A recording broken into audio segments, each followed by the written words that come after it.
英国外交大臣卡梅伦近日访问美国，主要的议程是说服美国援乌。然而，此行他并没有见到将掌握美国援乌草案生杀大权的美国会众议长约翰逊，反而是专程绕远道与美国前总统特朗普碰面。那么，这样的安排传递出何种信号？与此同时，欧洲国家近来也动作频频，约20多名德国陆军士兵抵达立陶宛，为德军2战后建立的首个海外基地做准备。继法国总统马克龙的派兵说后，欧洲国家相关动作又意味着什么？来看分析。4月8号，英国外交大臣卡梅伦抵美开启访问行程，这是半年来他第2次访美。外界注意到，在前往华盛顿会见美国国务卿布林肯前，卡梅伦特意绕道去了一趟佛罗里达州，拜访了正在竞选美国总统的特朗普。卡梅伦也成为2021年特朗普离开白宫后首个与他会面的英国政府高级官员。卡梅伦没有透露谈话的具体内容，仅表示他们讨论了包括北约的未来在内的一系列重要的地缘政治问题。而根据特朗普竞选团队的声明，双方讨论的议题包括即将到来的美国和英国选举、英国脱欧的具体政治问题、北约国家满足其国防开支需求的必要性，以及俄乌冲突。卡梅伦则表示，将会继续向美国国会议员呼吁通过援助乌克兰的预算。对于卡梅伦首先面见特朗普一事，英方的回应耐人寻味。一名政府发言人表示，作为例行国际接触的一部分，英国政府部长与伙伴国家的反对派领导人接触是一种标准做法，白宫方面则不予置评。A policy question, not a political question. With Cameron at Mar-a-Lago, is this something that the administration knew about in advance? And is it helpful to have the former president potentially weighing in more on Ukraine and meeting with foreign leaders? So I'll take the first of that as a factual question. Yes, we knew about it in advance, and beyond that, I'm not going to comment on it. Yeah. 按照卡梅伦的说法，敦促美国尽快通过援乌拨款是他此行的重头戏。在与美国国务卿布林肯会晤后，卡梅伦在联合记者会上继续劝说美方批准对乌军援，称他相信这一决定符合美方的利益。I come here with no intention to lecture anybody or tell anybody what to do or get in the way of the process of politics and other things in the United States. We face a huge threat from an aggressive Putin taking other countries' territory by force, and it is so important that we stick together.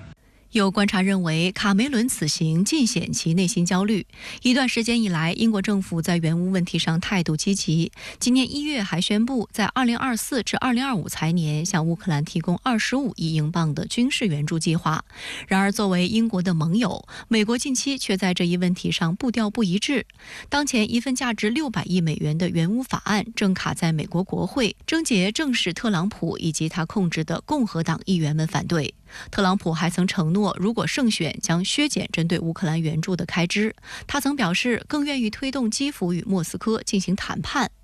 但英国《卫报》不留情面地披露，卡梅伦在援乌问题上对特朗普的游说似乎失败了。报道提到，卡梅伦此行不仅没能得到美国会众议长约翰逊的接见，他既希望能让特朗普释放出让美国国会改变路线的想法，也告吹援助是这个未来整个这个美国对乌克兰政策的非常重要的一部分那么如果这样一个问题不能达成一致的话因为我们知道特朗普现在是带来很大的一个变数的嘛，那如果在这个方面英美不能达成一致的话，那么对乌克兰的未来的整个的这个战局的这个走向就会产生非常大的影响。那么这一次虽然他没有见到这个约翰逊，但是也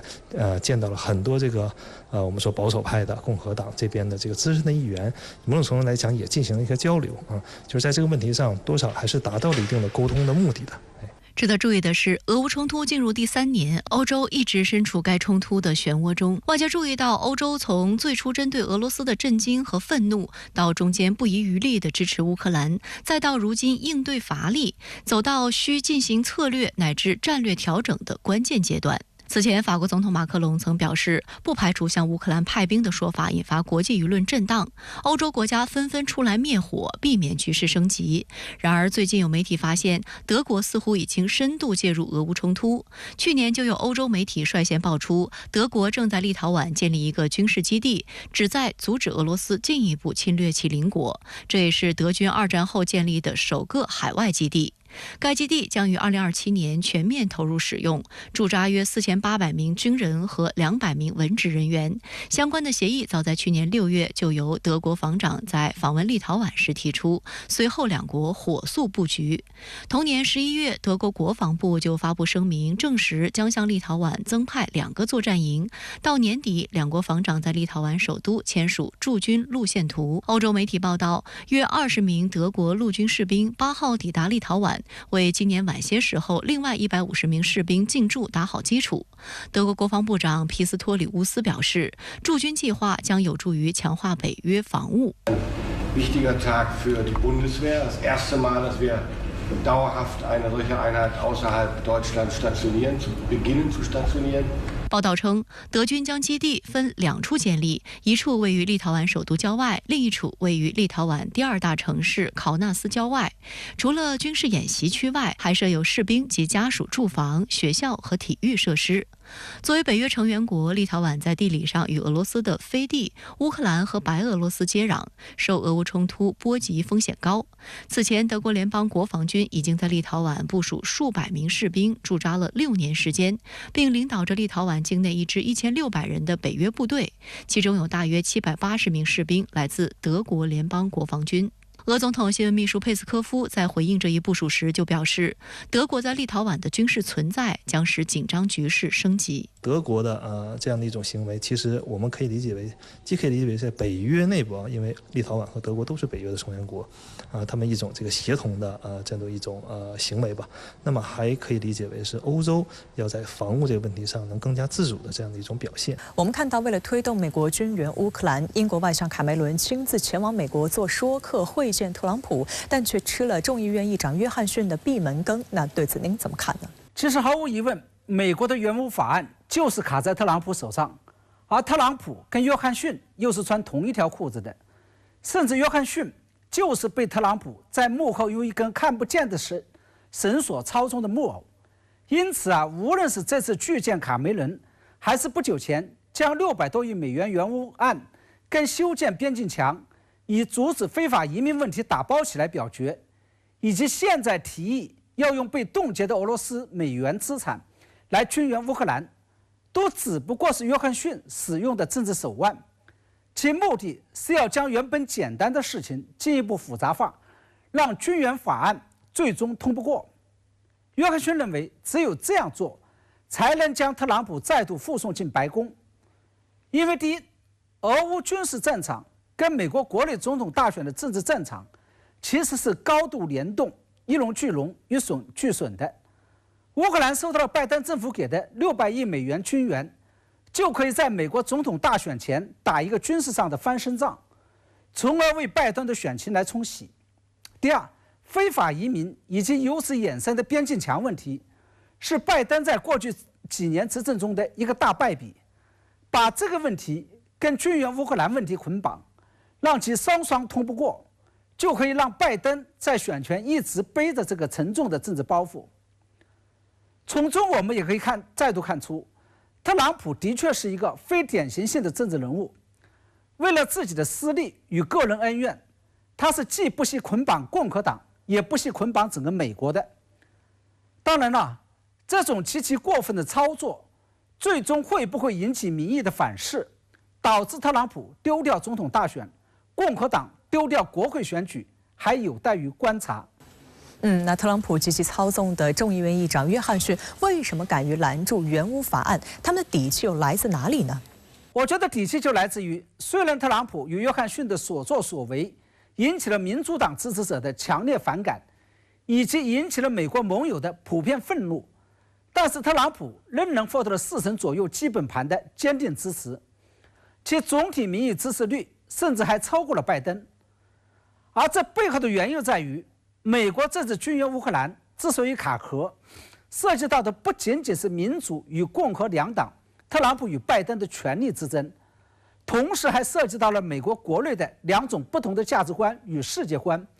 以及由此而引起的2种不同的外交路线之争。其中一条就是由民主党所代表的主张美国承担世界责任，甚至是充当世界警察的左翼路线，另外一条就是由共和党为代表的主张美国应该利用其东临大西洋、西临太平洋的独特地理位置，来独善其身的右翼路线。这两种价值与路线之争，实际上贯穿了美国200多年的建国史。实事求是来说，在过去250多年的历史当中，由民主党主张的左翼路线在美国是占据主导地位的。这就是美国最终能够参与两次世界上的热战，带领西方阵营打赢东西方冷战，以及构建出了一套由美国所主导的世界秩序的根源。但与此同时，共和党主张的独善其身的右翼路线也始终存在，其典型表现就是19世纪时在美国一度甚嚣尘上的门罗主义，也就是欧美各自自扫门前雪，不干涉对方的1亩3分地。而在美国企图通过反恐战争对中东世界进行民主化改造并不成功之后，这些年来由共和党倡导的右翼路线又开始强势抬头，其典型表现就是7年前的特朗普当选，以及现在特朗普的卷土重来。那由共和党，尤其是特朗普为代表右翼路线卷土重来，又会对美国所主导的世界秩序带来哪些冲击呢？其实这些年来，拜登政府一直在指责中国破坏了由美国所主导的所谓以规则为基础的世界秩序，但是现在看来，这确实是冤枉中国了。真正动摇美国所主导世界秩序根基的，恰恰是美国自身，是因为美国国内两种价值观与世界观、两种外交路线的恶斗，或者说得更直白一些，是因为以特朗普为代表的极右保守势力的卷土重来。毫无疑问，正在进行中的俄乌战事已经使得当今的国际秩序遭受了自2战以来罕见的冲击。因为当今国际秩序的基石就是联合国宪章，联合国宪章的核心就是确立了国家主权神圣不可侵犯的原则。一旦这个原则被动摇了，现成国际秩序极有可能就会土崩瓦解，人类就极有可能会回到2战前的丛林规则状态。这就是在俄乌战事爆发之后，中国始终坚定地捍卫联合国宪章的原因。除此之外，还有一个现实是我们不得不承认的，那就是过去70多年以来，美国之所以能够维护其所主导的国际秩序，主要依靠的就是美欧同盟关系，尤其是美欧的军事同盟组织北约。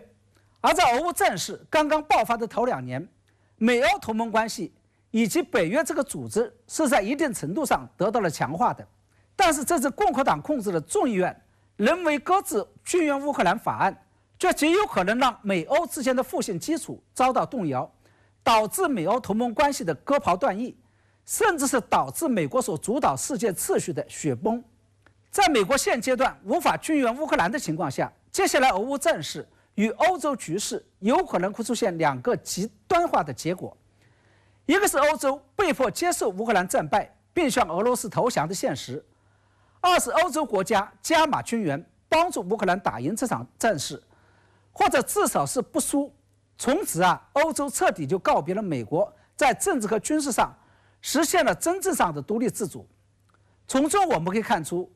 无论最终出现了哪种结果，都意味着美欧的分道扬镳，甚至是北约的解体。